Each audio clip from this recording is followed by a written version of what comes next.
इस मूवी की शुरुआत में हम एक साइंटिस्ट को देखते हैं। इसका नाम सेबेस्टियन है। इस आदमी ने पिछले 4 साल की बहुत मेहनत के साथ एक ऐसी दवाई को तैयार किया है जिसके इंजेक्ट किए ही किसी भी इंसान को गैब किया जा सकता है, लेकिन अभी तक ऐसी कोई भी दवाई और फार्मूला नहीं बना सका जिससे गैब हुए इंसान को वापस लाया जा सके। लेकिन वो पिछले 11 महीनों से ऐसी दवाई बनाने की कोशिश कर रहा है जिससे गैब किए हुए इंसान को वापस लाया जा सके, और फाइनली उसे अपनी मेहनत का फल मिल जाता है। वो ऐसी दवाई भी तैयार कर लेता है जिससे गैब हुए इंसान को वापस भी लाया जा सकता है। दरअसल इसने गैब करने वाली दवाई बनाई थी और इसके टेस्ट करने के लिए पहले कई सारे जानवरों को गैब किया था। अब वो इन सब को फिर से वापस लाने के लिए अपने दोस्त मैथ्यू और लेंडा और सभी दोस्तों को लैब में बुलवाता है। अब ये सब एक गुरिल्ला बंदर को बहुत ही मुश्किल से बेहोश कर पाते हैं और इसे पकड़कर बेड पर बांध देते हैं, और सेबेस्टियन अपनी बनाई हुई दवाई को इसके अंदर इंजेक्ट कर देता है ताकि गुरिल्ला को फिर से विजिबल कर सके। और दवा की वजह से इसे बहुत तकलीफ होने लगती है और दिल की धड़कन लगातार बढ़ने लगती है, जिससे इन सबको लगता है अब गुरिल्ला नहीं बचेगा। इसीलिए वो इसे झटका देते हैं और आहिस्ता आहिस्ता इसकी धड़कन नॉर्मल होने लगती है और आहिस्ता आहिस्ता इसकी पूरी बॉडी वापस आ जाती है। और वो सब अपने एक्सपेरिमेंट को कामयाब होता देखकर सब झूम उठते हैं। पूरी टीम की बरसों की मेहनत आखिरकार रंग ले आती है। असल में यहाँ पर किए जाने वाले एक्सपेरिमेंट यूएसए आर्मी के लिए किए जा रहे थे, और यूएसए आर्मी ने ही सेबेस्टियन को आदमी गैब करने वाली दवाई बनाने का कहा था ताकि अमेरिकन आर्मी अपने दफा को मजीद बेहतर बना सके।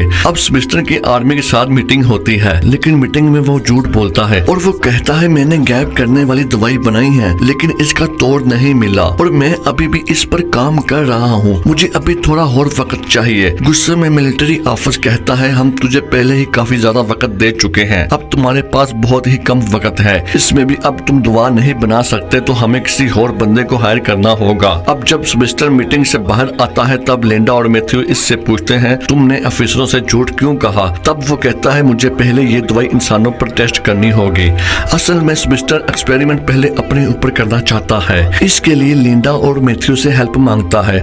वो दोनों इस काम के लिए मान जाते हैं और अब सेबेस्टियन अपनी बाकी टीम को बुलाता है और वो कहता है हमें आर्मी ने ये दवाई इंसानों पर टेस्ट करने के लिए दे दी है, इस दवाई का पहला टेस्ट मैं खुद पर करूंगा। और अब लेंडा और मैथ्यू सेबेस्टियन पर वो दवाई इंजेक्ट कर देते हैं जिसकी वजह से इसे बहुत ही तकलीफ होती है, लेकिन कुछ ही देर बाद वो पूरी तरह गायब हो जाता है। लेकिन वो इस दवाई की वजह से बेहोश हो जाता है और फिर लगातार वो 17 घंटे ऐसे ही पड़ा रहता है, और जब फाइनली इसे होश आता है तो वो एकदम चिल्लाने लगता है क्योंकि इसे लाइट बर्दाश्त नहीं हो रही थी। जब सभी लाइटों को बंद किया जाता है तो पूरी तरह से स्टेबल हो जाता है और सर्च करने वाली लड़कियों को काफी अजीब लगने लगता है क्योंकि सेबेस्टियन शुरू से ही लड़कियों के साथ गलत रवैये से चलता था। सेबेस्टियन को गैब हुए पूरे 3 दिन हो गए थे और वक्त होता है इसको वापस लाने का।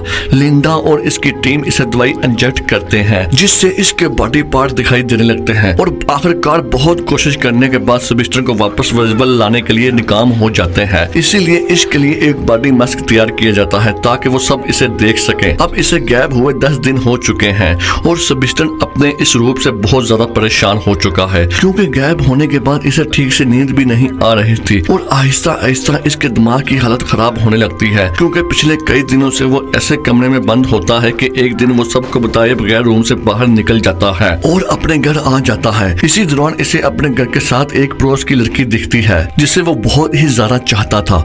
वो लड़की अब नहाने जा रही होती है, फिर वो अपना मास्क उतार कर डोरबेल बजाता है। जब वो दरवाजा खोलती है तो इसे कोई नजर नहीं आता। मौका पार कर सेबेस्टियन घर के अंदर घुस जाता है और बाद में इस लड़की की इज्जत लूट लेता है। दूसरी तरफ लेंडा सेबेस्टियन के घर आती है जहाँ इसका उतरा हुआ मास्क देखकर काफी परेशान हो जाती है और वो बाद में लैब में वापस आ जाती है। वहाँ पर सभी लोग कहते हैं जब तक सेबेस्टियन गैब है वो किसी के लिए खतरा हो सकता है, और थोड़ी देर बाद सेबेस्टियन वहाँ आ जाता है तो लिंडा इसे कहती है अगर तुमने दोबारा अपना मास्क उतारा तो मैं मिलिट्री अफसरों को बता दूंगी जिससे तुम्हारा पर्दाफाश हो जाएगा। लेकिन इन सभी को कहीं ना कहीं डर होता है कहीं वो कुछ गड़बड़ न कर दे, इसीलिए वो इस पर नजर रखने के लिए वो थर्मल कैमरों का इस्तेमाल करते हैं। मगर सेबेस्टियन को ये बात पता चल जाती है और वो कैमरों में छेड़छाड़ कर देता है। कैमरों की सेटिंग खराब होने की वजह से वो अपनी पुरानी रिकॉर्डिंग चला देता है, फिर रूम से निकलकर सीधा लेंडा के घर जाता है जहाँ इसे पता चलता है कि लेंडा का अफेयर मैथ्यू से चल रहा है। इसे इस बात का काफी गुस्सा आ जाता है क्योंकि सेबेस्टियन भी लेंडा को पसंद करता था। इसी गुस्से में इसके कमरे की खिड़की के शीशे तोड़ देता है। लेंडा बाहर देखती है तो इसे बाहर कोई नहीं दिखता। इसे सेबेस्टियन सेबेस्टियन पर शक होने लगता है तो वो लैब में फोन करके पूछती है तो वो आदमी पुरानी रिकॉर्डिंग देखकर कहता है सेबेस्टियन अपने रूम के अंदर ही है, लेकिन इसे नहीं पता ये जो देख रहा है वो एक पुरानी रिकॉर्डिंग है। अब सेबेस्टियन अपने रूम में वापस आ जाता है। गुस्से में आकर वो एक कुत्ते को मार देता है। अगले दिन जब वहाँ एनिमल डॉक्टर आते हैं इन गायब होने वाले जानवरों को खाना खिलाने तो इन्हें वो कुत्ता मरा हुआ दिखता है। इस तहकीक के लिए वो सेबेस्टियन से पूछना शुरू कर देते हैं तो वो कहता है मुझे इस बारे कुछ नहीं पता, लेकिन वो कंफर्म करने के लिए पीछे की रिकॉर्डिंग देखता है मगर इन्हें कुछ भी नहीं मिलता। उसी रात सेबेस्टियन फिर लेंडा के घर जाता है जहाँ पर लेंडा को शक हो जाता है कि कोई न कोई इसके रूम में मौजूद है। फिर जल्दी से लैब में जाकर सेबेस्टियन के बेड को चेक करती है और तभी इन सबको पता चलता है सेबेस्टियन इन सबको बेवकूफ बना रहा है। इसीलिए वो अपनी टीम के साथ फैसला करती है वो इस बात के बारे प्रोजेक्ट के हेड डॉक्टर कार्मेन को बता देगी। अब लेंडा इस डॉक्टर के पास पहुंचकर सब कुछ बता देती है, जिस बात से कार्मेन गुस्से में आकर इन दोनों को निकाल देता है। इस बात की इतला आगे कई अफसरों को देने की कोशिश करता है मगर इसका फोन खराब होता है। सेबेस्टियन को इस बात का पता चल जाता है तो वो वहाँ आ जाता है तो वो डॉक्टर कार्मेन को एक तालाब में डुबा कर मार देता है।